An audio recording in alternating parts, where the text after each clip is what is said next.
What's up, everyone? Happy Monday. Welcome to the Young Turks. I'm Anna Kasparian. Joining us today is Aida Rodriguez. Aida, it's so good to have you. Good to be here. Happy to see you. I'm happy to see you. It's like one of the few things that keeps me going. I was like really excited when Brett told me that you were doing the show today, and I know our audience is as well. So you guys, make sure that you write in and share your thoughts, your comments, your concerns. We will read some of those comments when we come back from our breaks. Also, just a few notes about programming. We will be covering the RNC all week long. I want to say fortunately, but I can't because it's a nightmare, and I'm sure that it's going to be a pretty divisive event. But nonetheless, we're going to have a great panel of hosts covering the RNC throughout the week. So make sure you check us out live at tyt.com/live at 8 p.m. I'm sorry, 8:30 p.m. Eastern time, 5:30 p.m. Pacific. We will do play-by-play coverage of the RNC. And we have a lot of news to get to today, so I'm not going to waste any more time and get right to it, give you an update on coronavirus. So following pressure from the Trump administration, the FDA has authorized emergency use of plasma treatments for coronavirus patients. Now, some people are concerned about the way that this emergency approval was given by the FDA. Some are worried that Donald Trump's pressure and the fact that he politicizes the issue is what led them to make this decision, possibly hastily. And this treatment is specifically referred to as convalescent plasma, which is created from the blood of individuals who have recovered from the coronavirus and has been used to treat other viruses such as MERS, SARS, and Ebola. There have been some promising results, but not promising enough, especially when you consider the way Donald Trump sold it over the weekend. Take a listen. The FDA has issued an emergency use authorization, and that's such a powerful term, emergency use authorization for a treatment known as convalescent plasma. This is the only possible, and it's only made possible because of Operation Warp Speed, to deliver treatments and vaccine to save lives. We're removing unnecessary barriers and delays, not by cutting corners, but by marshaling the full power of the federal government. Through this study, over 100,000 Americans have already enrolled to receive this treatment, and it has proven to reduce mortality by 35%. It's a tremendous number. Based on the science and the data, the FDA has made the independent determination that the treatment is safe and very effective. Now, prior to the FDA agreeing to approve this for emergency use, Donald Trump repeatedly accused the agency of essentially making politicized decisions about treatment options in order to hurt him for his reelection campaign. In fact, he even accused the FDA of being part of the deep state. Here's an example. What went into the effort for this to be approved for COVID-19, and was that holdup political in nature? Well, I think that there might have been a holdup, but we broke the logjam over the last week, to be honest. I think that there are people in the FDA and actually in your larger department that can see things being held up and wouldn't mind so much. It's my opinion, a very strong opinion. And that's for political reasons. This has nothing to do with politics. This has to do with life and death. So we are being very strong, and we are being very forthright, and we have got some incredible answers, and we're not going to let them be held up, because every day is lives, and we're not going to let that happen. Now, Donald Trump claims that fast tracking approval through emergency use authorization is not a political move by Trump. But remember, Trump is desperately looking for any type of solution to coronavirus, not because he's concerned about the number of people who have already died, more than 175 1,000 Americans, he's concerned about how this might negatively impact his chances of getting reelected. And let me remind you all that in a recent interview with Axios, when he was confronted with the fact that so many Americans had died as a result of his own incompetence, his response was, "It is what it is." So the only time I see anything politicized in regard to this virus is mostly, to be fair, mostly from the Trump administration, Donald Trump himself. I think that Democrats could actually do a better job in highlighting what a complete and utter failure Donald Trump has been in responding to this virus. But the FDA commissioner, Aida, completely denies that they were pressured into approving the use of convalescent plasma as an emergency use treatment. FDA Commissioner Stephen Hahn said the decision was made in the independent judgment of experts and scientists at FDA, and that the convalescent plasma showed promising efficacy as a treatment for coronavirus patients. Those scientists have concluded that COVID-19 convalescent plasma is safe and shows promising efficacy, thereby meeting the criteria for an emergency use authorization. And look, the one positive part of this is there have been some promising results in a little over 30% of the cases. This is by no means a cure-all for coronavirus. But what makes this different from, let's say, a vaccine getting emergency approval is that there are tens of thousands of Americans who have already received this treatment during, their recovery, and the costs luckily do not outweigh the benefits. So it is different from, like, let's say, a new drug or a new vaccine going on the market without any type of real rigorous testing beforehand. But I wanted to get your thoughts, Aida. Well, my thoughts are poor American people that have to rely on the voices of the corrupt and the negotiable when it comes to their livelihood, especially those who are not affected by what happens from coronavirus and things like that, because they are in a bracket where they are protected and they have all of the protections, and they have the best doctors and access to the best healthcare, so they can afford to experiment with this stuff at the expense of the American people. And then people wonder why there is mistrust of the government from all sides, because we just don't know who to trust, and that's causing chaos amongst the people, because everybody is up in arms because people are dying, and it's the people that we know that are dying because we're not in that tax bracket. I don't trust Donald Trump, and I just don't trust any of these organizations at this point, because everything is political at this point. And it's not just Donald Trump and his administration who's doing it. It's just a shame to watch it all play out, because the people who pay the ultimate price are the ones who can't afford to live in this moment. So when they say, something like 30% of the people, when you think about those treatments and the people who have access to that, I don't know anyone who's had this treatment, and I don't know anybody who knows anybody who's had this treatment. So again, the elite class and people who have access, who have money and have power, have an opportunity to see these things first before everybody else. And then we get to be the guinea pigs. And so when I think, also Donald Trump he sucks right now, and he sucks for the last 4 years. Everybody knows that he's a failure. He read that for the first time in front of the cameras. He had never seen that paper before. He was having a difficult time reading the basic words. It's not like when he recited his haiku last month to talk about his cognitive skills. He was having difficulties with words that people win spelling bees in the 6th grade with. So he is so vested in this and how it affects the average person that he didn't even take the time to read this and familiarize himself with it before he gave it to the press and the American people.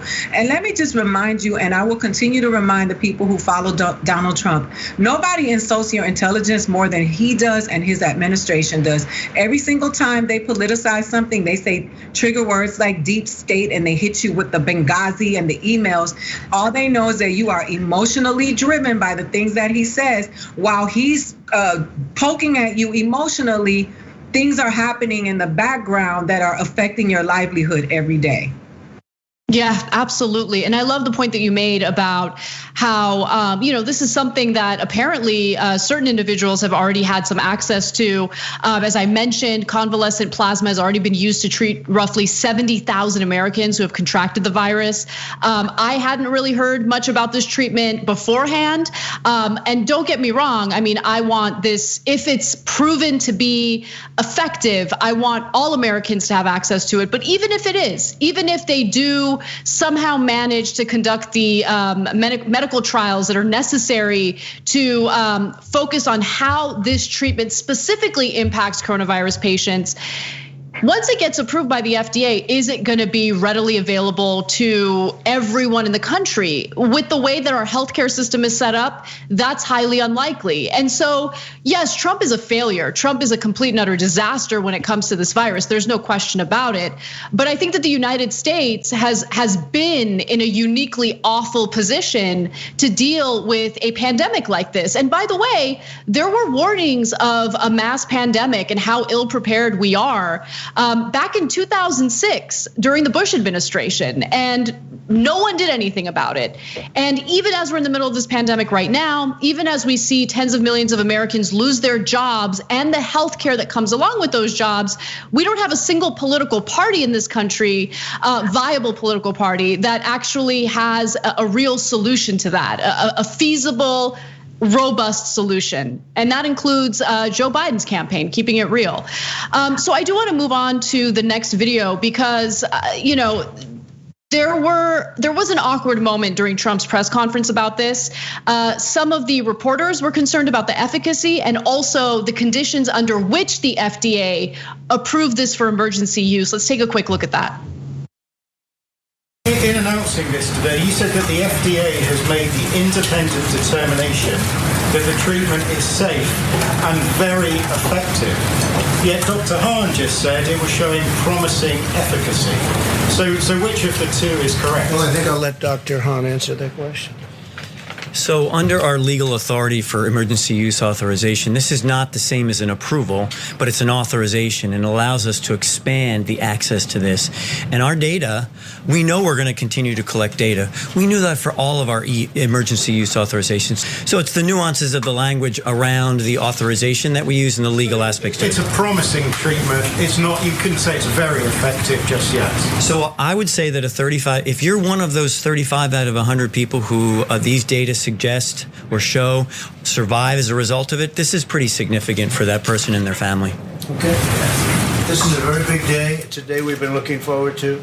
Thank you very much. Great question. Was there pressure on you, Dr. Hahn, to authorize this? Dr. Hahn, could you answer that question? So part of the problem with approving this for emergency use is that it essentially opens up the market to this particular treatment for coronavirus patients, making it incredibly difficult for scientists to recruit patients for their clinical trials. So there's a problem with actually proving the efficacy of this treatment for coronavirus patients. So that's one side of the story. And then you also have to consider how certain data was allegedly cherry-picked in order to prove the efficacy of this treatment for emergency use. And CNN actually had a pretty decent segment about that. Let's go to that last video. What the studies show is that while this might work, we don't know if it works. And what the studies really show is that the Trump administration is cherry picking data to make this treatment look better than it might actually be. They chose a death rate that looked at 7 days out after treating people. What happened 7 days out? That's okay, but why not look 30 days out? The 7-day death rate looks better. It's a better number. So they chose that one when they should have chosen the 30-day one. So let's take a look at what those actual numbers show. The Trump administration says 35% decreased death rate when you treat people with convalescent plasma early in their hospitalization versus later on. That's when you look at the 7-day death rate. When you look at the 30-day death rate, it's actually only 23.6% lower. So that is a difference. That was not pointed out by the Trump administration. They chose the better number that is less reliable. And this part is actually even more important. This death rate can be explained, this lower death rate can be explained by other factors. You don't need to be a medical genius to know that earlier treatment is always better. If these patients were getting plasma earlier, what else were they getting earlier? They were in the hospital earlier, so they were getting remdesivir, steroids, other things earlier. That could explain why they had better survival, not necessarily the plasma. Right. So I think that's a really good explanation about how difficult it's been to prove the efficacy of this treatment, because they're relying on data that consists of patients. I mean, in America, essentially customers, but patients who are getting all sorts of treatments at the same time simultaneously. So there hasn't been like a controlled study to, again, prove the efficacy of this plasma treatment. This is just, I'm exhausted. It's just. You know what's interesting, Anna, is that it's funny how when they talked about the numbers earlier on with coronavirus, only a certain number of people died, right? Only a certain number, as if that number of people was significant. Now this man is standing here and saying, I'm sure that for those 35 people and their family members, those people's lives matter. So it's funny how when the numbers show how incompetent they've been in addressing this, they're minimal and they mean nothing. But when they make a little bit of progress, a little inch of progress that is still not fully effective and proven, the number is a big deal. And that's such a play on words for the people, the American people, because I still want to know who are those people that were privileged enough to have this treatment, because we never heard about it. So of course those people matter because they probably belong to a group of people who matter to them. That is not a reflection of all of the people in America. And that is why we have this continuous problem with this elite form of thinking. Yeah, I think you make such a great point. And one other thing that I want to just note, look, even if this treatment is somehow tested appropriately and proven to be incredibly effective, which, by the way, I hope it is. I want there to be a solution to this pandemic, even if it helps Donald Trump politically. I mean, so many people are dying. Right. The United States accounts for about 5% of the world population. We also account for 25% of the global coronavirus deaths. We are uniquely terrible in how we've responded to this. And again, I think it has to do with the way this country has been set up. And it's been compounded by an absolutely tragic, incompetent, horrible, self-interested president. But even if it gets proven, keep in mind that Donald Trump has put out so much misinformation that there's a great deal of distrust toward what he says, right? And so, like, if you look at the list of things that he has pushed for during these press conferences, he was, first of all, late on masks. We all know that. He promoted hydroxychloroquine, claimed that he was taking it. Of course, I don't believe him for 1 minute. Floated the idea of bleach or disinfectant injections, UV light under the skin, alien DNA. Okay, well, this crazy woman suggested alien DNA, demon semen. There was the My Pillow guys plant extract, and the numbers are really high. I know earlier I said more than 175,000 Americans have died, but I mean that was the number that I saw yesterday. So every day we have more than 1,000 people dying in this country as a result of how we have responded to the pandemic. And we need to make sure that we don't approve certain drugs or certain treatments based on Trump's political pressure. We need people who are willing to stand up to him. And unfortunately, I think that he does have some impact on how the FDA chose to approve this particular treatment for emergency use. Anyway, we have to take a quick break. When we come back, we have more news for you guys, including yet another day of testimony from Postmaster General Louis DeJoy. It was way spicier today. Can't wait to show you those videos and more. Come right back. We need to talk about a relatively new show called the Republic, or UNFTR. As a Young Turks fan, you already know that the government, the media, and corporations are constantly peddling lies that serve the interests of the rich and powerful. But now there's a podcast dedicated to unraveling those lies, debunking the conventional wisdom. In each episode of On the Republic, or UNFTR, the host delves into a different historical episode or topic that's generally misunderstood or purposely obfuscated by the so-called powers that be, featuring in-depth research, razor-sharp commentary, and just the right amount of vulgarity. The UNFTR podcast takes a sledgehammer to what you thought you knew about some of the nation's most sacred historical cows. But don't just take my word for it. The New York Times described UNFTR as consistently compelling and educational, aiming to challenge conventional wisdom and upend the historical narratives that were taught in school. For as the great philosopher Yoda once put it, "You must unlearn what you have learned." And that's true whether you're in Jedi training or you're uprooting and exposing all the propaganda and disinformation you've been fed over the course of your lifetime. So search for UNFTR in your podcast app today and get ready to get informed, angered, and entertained all at the same time.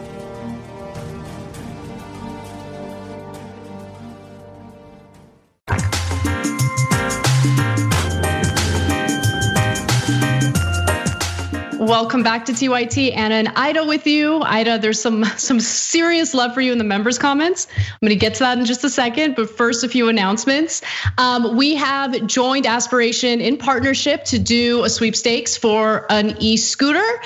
We have talked about this on every single episode of the show since this launch, so you should know the details by now. But just in case you don't, go to tyt.com/greensummer to learn about your chance to win. Even if you have an account with Aspiration, you can still enter for a chance to win. Again, all the details are at tyt.com/greensummer.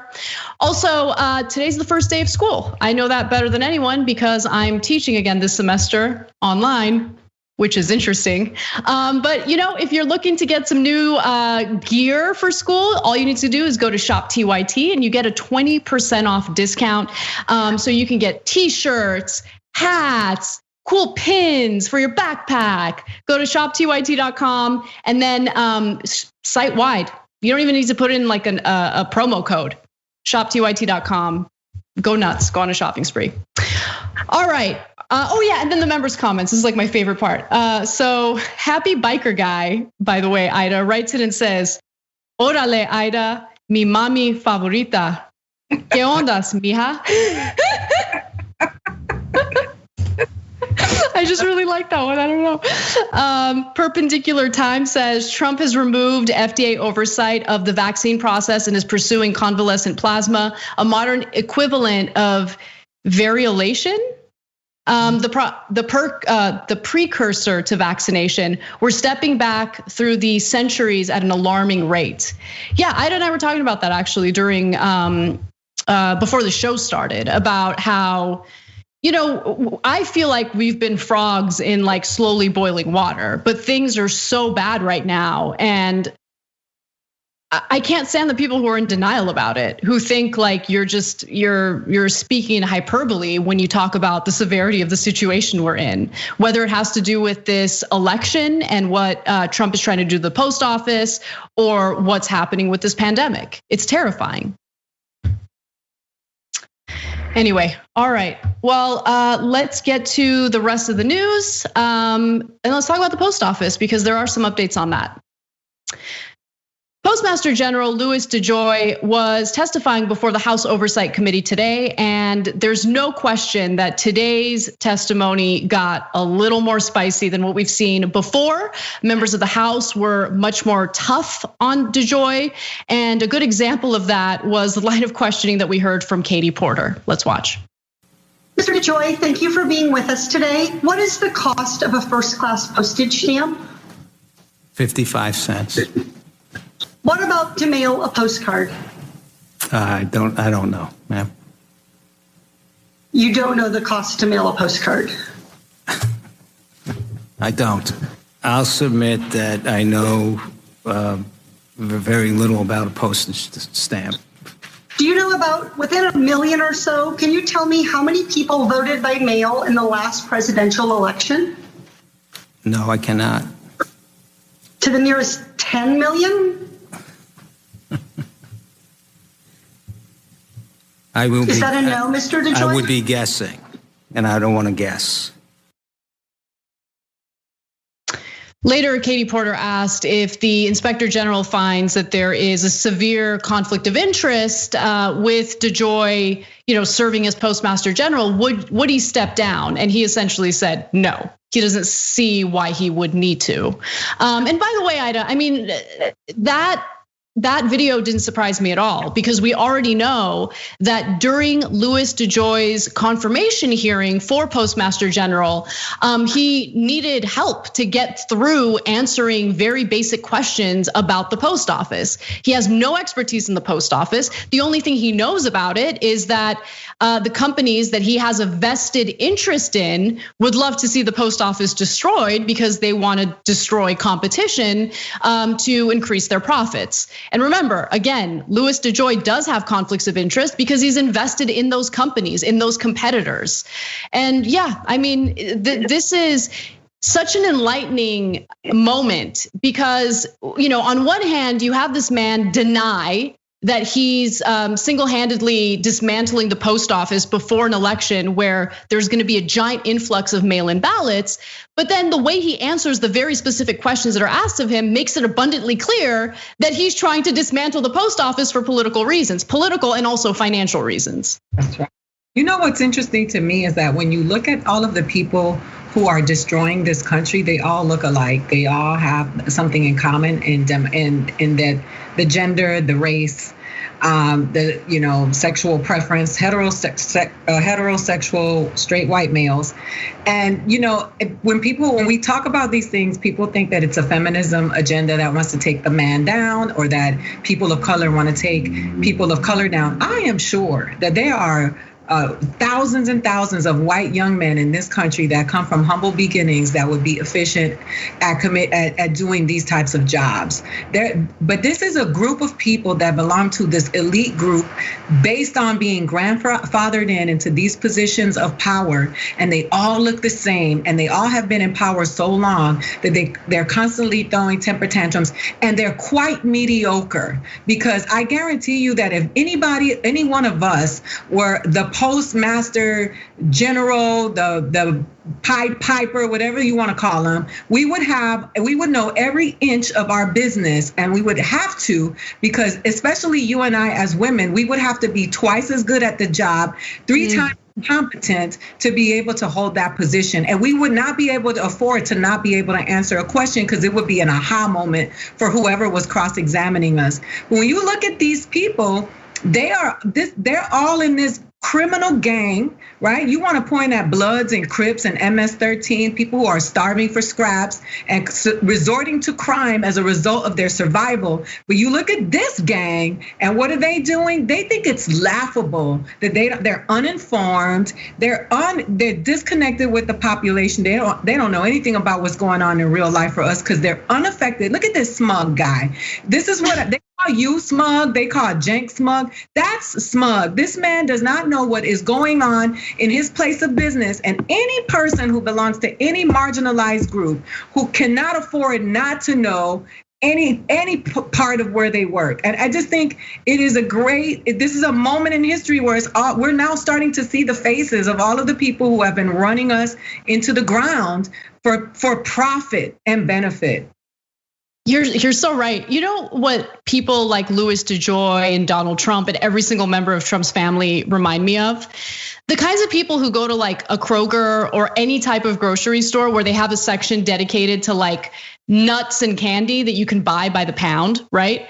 And like they show up and they're like, oh, that's for me. And they just like rate it. They're just like snacking on the nuts and the candy. And they think they think that it's theirs to raid. It's their personal stash of nuts and candy, while the rest of us have to work real hard to have the means to buy the nuts and candy. Like, I know it sounds like a ridiculous analogy, but it's the sense of entitlement, right? Where they don't care about doing the moral thing or the ethical thing. They don't care about the general public. They see opportunities to raid resources for their own personal enrichment and their own personal wealth. And we have seen that happen time and time again. It's certainly more pronounced in the Trump era because Donald Trump doesn't try to hide it. Like he's the least sophisticated person on the planet. And so he doesn't have the ability to, hide the terrible corruption and thievery he gets involved in. Same goes for the people that he, helps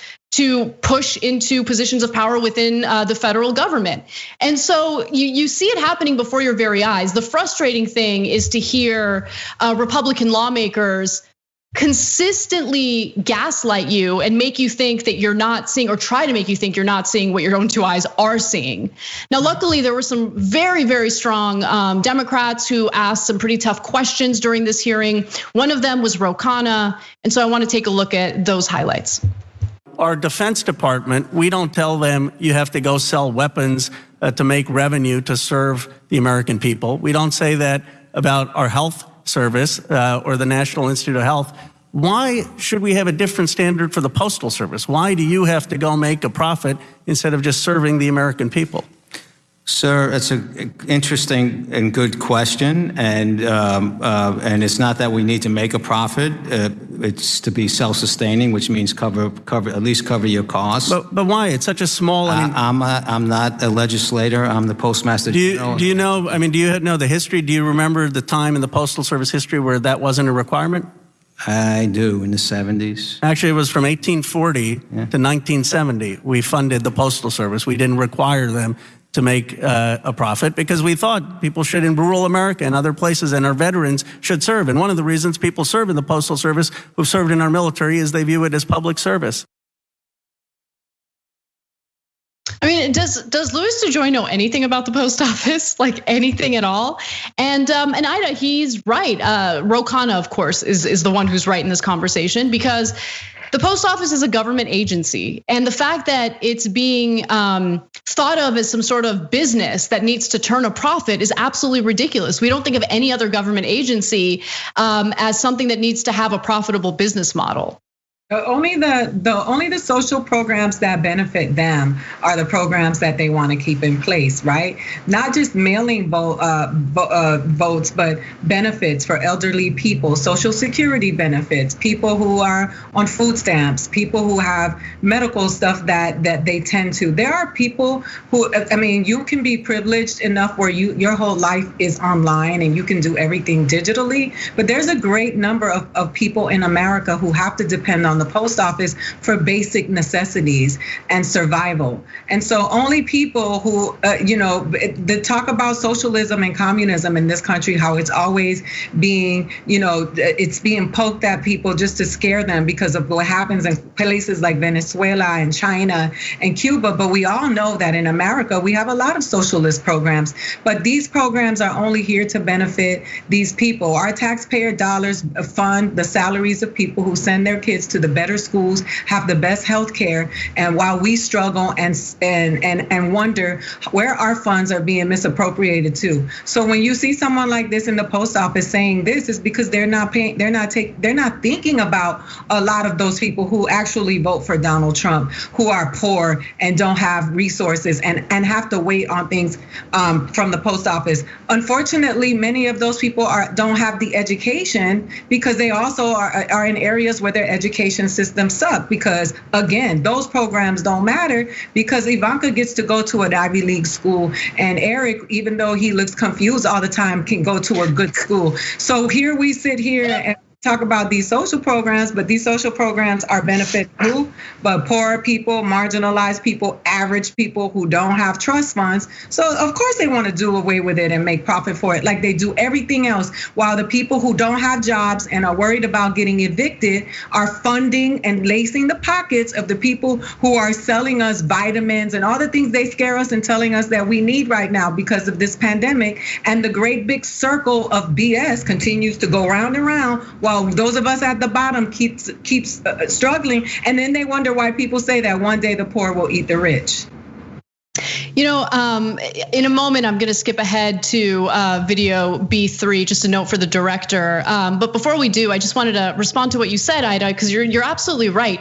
You know, there's never any call to dismantle the Federal Reserve, which printed literally trillions of dollars during the pandemic and handed it over to banks and corporations. I mean, when it comes to that kind of cash giveaway, there's never any call to dismantle it or to stop it. But when it comes to the crumbs that the American people are fighting for because they just need something to survive, then we talk about dismantling it. We talk about the cost effectiveness of the agency, and make no mistake, okay? Yes, Republicans right now absolutely want to dismantle the post office because there are political reasons to do so. There's a way of disenfranchising voters during a pandemic by making it increasingly difficult for people to vote by mail. But in the past, during the Obama era, there were plenty of Democratic lawmakers who wanted to defund the post office, who thought that it needed to be privatized. Kevin Drum, who's a liberal writer in the media, still thinks it's a good idea to privatize the post office. It's absolutely disgusting. Matt Iglesias back in 2012, okay, was in favor of privatizing the post office. So, now all of a sudden the chickens came home to roost and they're like, oh, this isn't so good. This is not a good idea. Of course it's not a good idea. This is a government agency that provides a fundamental, important service, not just to Americans living in big cities, but Americans living in rural areas where delivery services, privatized delivery services, refuse to deliver anything because it's too costly for them. So let's just keep that in mind. And the post office is expected to fund pensions 75 years in advance. That was something that was implemented by the Bush administration to make it increasingly difficult for the post office to stay afloat. Now, with that said, one of my favorite moments from DeJoy's testimony involved Representative Lynch. So here's Representative Stephen Lynch not holding back, going off. Let's watch. After 240 years of patriotic service delivering the mail, how can one person screw this up in just a few weeks? Now, I understand you bring private sector expertise. I guess we couldn't find a government worker who could screw it up this fast. It would take them a while. The president is running this post office like a business, like he said. He's running it into the ground, as he has declared bankruptcy a few times on his own businesses. In an effort to apply the facts, the real facts, not the alternative facts, based on what you have actually done, one can only reach, as a fact finder, we can only reach two conclusions. One, either through gross incompetence, you have ended the 240-year history of delivering the mail reliably on time, or the second conclusion that we could gather is that you're doing this on purpose and that you're deliberately dismantling this once proud tradition. The gentleman's time has expired. Now, Lynch did actually manage to ask a question, and we'll get to that in just a second. But I only have one tiny little correction, which is Donald Trump did not go bankrupt a couple of times. He went bankrupt 6 times after inheriting $413 million from Papa. So let's watch the question that Lynch wanted to ask. The gentleman may answer his question. My last question is this. Thank you. What the heck are you doing? What the heck are you doing? The gentleman's time has expired. Thank you, sir. The gentleman's time has expired. The gentleman may answer. First of all, I would like to agree with you on the heroic efforts of our 650,000 employees across the nation, and the history of the Postal Service for their the 250-year history of serving the American public. And Will you put the machines back? I'm very proud to lead the organization. The rest of your accusations are actually Will you put the high-speed machines back? No, I will not. You will not. Will not. You will not. Well, there you go. There I go. What? Those machines, Madam Chair, let the witness answer the question, and he has gone over time. Order. I really love that moment with Representative Lynch, and also Aida. Louis DeJoy refuses to reinstall the mail sorting machines that have already been taken out of service. And that's relevant because the initial plan was to take about 671 of them out of service. More than 600 of them have already been taken out of service. So the damage has already been done. When Louis DeJoy says, I won't make any more operational changes moving forward, well, that's nothing because again, the damage has already been done. Yeah, of course, they've already laced his pockets. You know what I'm saying? He's already, if you look at the way that, listen, people are telling their children, you watch these people and don't you behave this way. We have never seen, all the thuggery that's been going on in our government for centuries that we never have had access to. And thank God now that we're able to see it because now we can actually see what our enemy looks like and what we need to fight. But the lack of the audacity of how these people to be able to say defund the post office, which a lot of people need, but want to kill you when you say defund the police. When a black man just got shot in the back in front of his 3 children, Jacob just got shot in the back. But when you say defund the police, and which means let's reprioritize when it comes to law enforcement because they are becoming a problem in this country. But they are so happy to tell you, let's get these let's get this post office out of here because we need to make more money. It lets you know where the priorities are. The priorities are not the people. The priorities are with the corporations making the money, them getting richer. They have a little group that needs to be disbanded, and that's why did you see? These are public servants. I will not. Right? Remember, I will not, American people. We're supposed to be telling them what to do. They work for us, and they are telling us, I will not. So that just lets you know where we stand with this administration and with these public officials and these people who are holding offices, who are very wealthy, by the way, very wealthy, exempt from a lot of the realities that most of Americans have to deal with, telling you that they will not, as if they're your parents. We need to be very, very alarmed at this moment.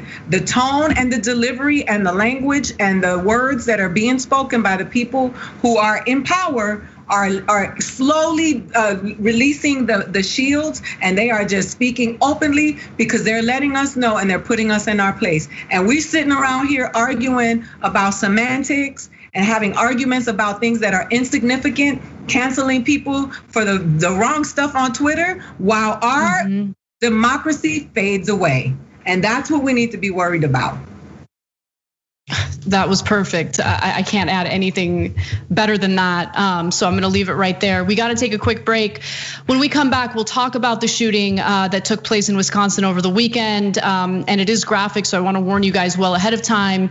And if time, we'll talk about Rahm Emanuel and how he's urging the Democratic Party to move further to the right. If we don't get to that story, we'll do it in the post game. Become a member at tyt.com/join. We'll be right back. At TYT, we frequently talk about all the ways that big tech companies are taking control of our online lives, constantly monitoring us and storing and selling our data. But that doesn't mean we have to let them. It's possible to stay anonymous online and hide your data from the prying eyes of big tech. And one of the best ways is with ExpressVPN. ExpressVPN hides your IP address, making your activity more difficult to trace and sell to advertisers. ExpressVPN also encrypts 100% of your network data to protect you from eavesdroppers and cyber criminals. And it's also easy to install. A single mouse click protects all your devices. But listen, guys, this is important. ExpressVPN is rated #1 by CNET and Wired magazine. So take back control of your life online and secure your data with a top VPN solution available, ExpressVPN. And if you go to expressvpn.com/TYT, you can get 3 extra months for free with this exclusive link just for TYT fans. That's expressvpn.com/TYT. Check it out today.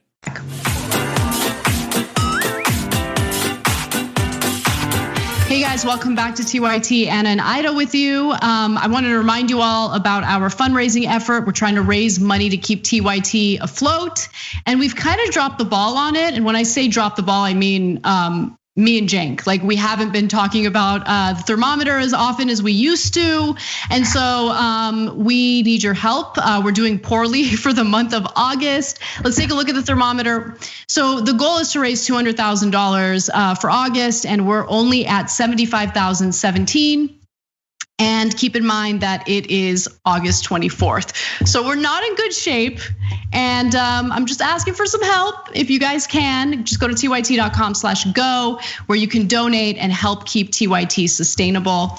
Also, a few member comments from the break. Keir says the Republican Party is steeped in political anarchy, bereft of policy, and following the whims of a demagogue. You're absolutely right about that. And we have a story for it in the post game. You can become a member by going to tyt.com/join. Spot the Cat says, if I was facing Katie Porter, I'd be cramming all night and day before. Seen her in action, never ask a question that you don't know the answer to. Yeah, she's always very well prepared. And I think that most progressive, every single progressive woman I've seen in these hearings absolutely kills it. Because Aida, as you said earlier, and I think you're absolutely right, you just have to go above and beyond as a woman, especially in a political arena, to prove yourself. And there are also people who actually care about doing the right thing and providing proper representation to their constituents. So, part of it is having to prove yourself, but I think that a larger part of it is they're smart women who didn't do this for power. They did it because they want a better country. And it's really good to see that. Yeah. Okay, well, the next story is awful and difficult to watch. So I just want to give you all a warning. There is a graphic video in this story, but this is what the reality in America is for many Black men. A story that we've talked about countless times, and we have yet another horrific example of it. Cops in Wisconsin shot a Black man several times in the back as he calmly walked into his own vehicle. His 3 children were in the car as he was shot in close range. The witnesses who were there before the police were called to the scene said that Jacob Blake, that was the victim here, had broken up a fight between 2 women in the neighborhood. And even though it's unclear what happened immediately before the video we see, what is absolutely clear is that Blake did not pose any type of imminent threat to the cops. In fact, the video that we're about to show you, as graphic as it is, makes it very obvious that he was not the aggressor. The cop who shot him several times in the back was. Again, it's graphic, warning. Let's take a look.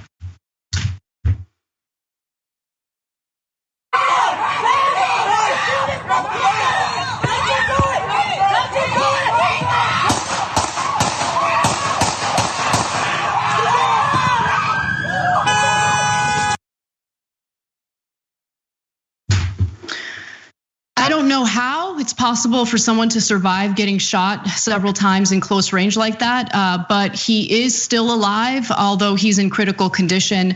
The man who was shot, identified by Governor Tony Evers as Jacob Blake, was airlifted to a Milwaukee hospital and is in serious condition. At least half a dozen witnesses said that Blake had tried to break up a fight between the 2 women outside a home, and that police had attempted to use a taser on the man prior to the shooting. Then they heard at least 7 gunshots ring out. It's Aida. I don't even know what to say. The thing that drives me crazy about these stories, other than just how cruel and hideous and awful it is the inevitable feedback that we hear from right-wingers on social media. Well, why was he ignoring the police? Oh, is that a death sentence? Is that all it takes? The cops are not supposed to open fire unless their lives are in danger, okay? And honestly, in this day and age, does anyone really question why a Black person would be afraid of the police and maybe would want to walk away or run away from them? The thing that's interesting is that so a lot of people, are shocked. Those of us that grew up in Black and brown communities. I grew up in a community that was half and half, Black and Latin in Miami, Liberty City. This is Monday. This is since George Floyd's death, since all of these marches, there has been no decrease in the numbers of people being murdered by these race soldiers. And the reason I call them race soldiers, because the truth of it is that law enforcement has been infiltrated by these white supremacists, and you can't say things, because if you are, you can be falsely accusing somebody and you don't have statistics. We don't need statistics to know that the behaviors that are being carried out by some law enforcement officers is identical to the behavior that they have during slavery, during Jim Crow.